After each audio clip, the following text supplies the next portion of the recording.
ginagawa mo?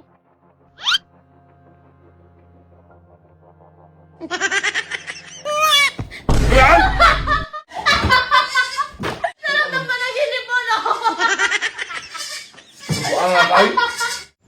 So yun mga katapang, andito na naman tayo sa kambingan ni Kuya. Ano pa ba? Syempre, gagatasan na naman natin yung mga kambing niya. Kasi halos lahat ng vlogs ko may mga kambing. Tsaka ang lakas din ng hatak ng views ha. Iba talaga pag kamukha ni Kuya. Anyway, kung naalala niyo pa dati, ginawa sa akin ni Kuya, pinahalik sa akin yung isda.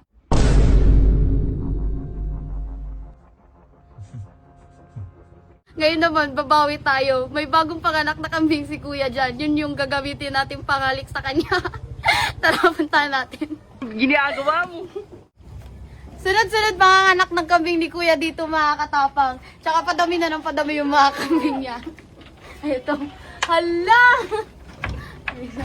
Tignan niyo mga katapang oh. Hala! Ang liit ng mukha. Ang liit din ng tenga. Hoy, halika dito. Oh. Oh, ito yung kamukhang-kamukha talaga ni Kuya. Native na native. Oh.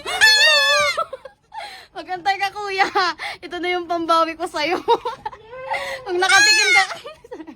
Kung nakatikim ka na ng kalderetas, ngayon naman makakatikim ka naman ng halik ng isang kambing. Uy, yung ingay mo, makakahalik ka na sa ama mo. Tara mo na sa anak mo ah! Huwag ka mag-alala, hindi kita kakalderetasin. Nahihirapan akong pumasok mga katapang kasi ang ingay niya.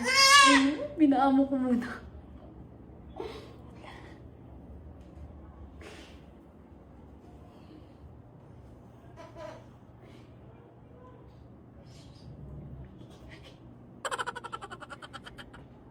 Diyos, kunin mo muna yung susi.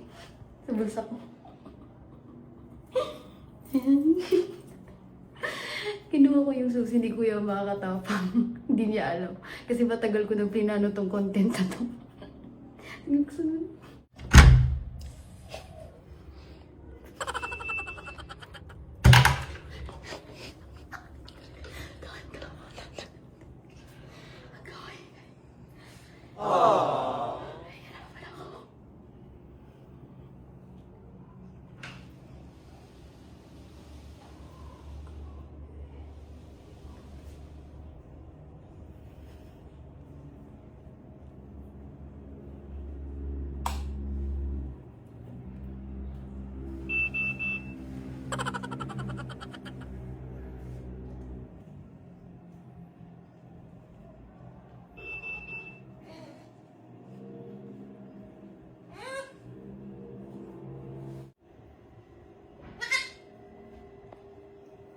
Ginagawa mo?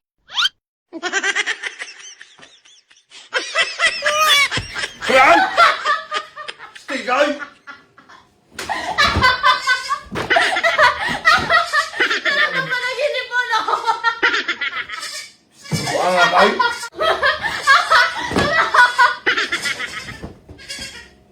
Buang nga ka? Oh, susi mo! Dito kayo lagay ah! Sa susunod, itago mo na maayos para walang makapasok na ibang tao. Ayan mga katapang, dito niya kasi nilagay yung mga susi ng naka-smart lock. Ayan o. Kaya di dyan ko lang kinuha. Kaya ba?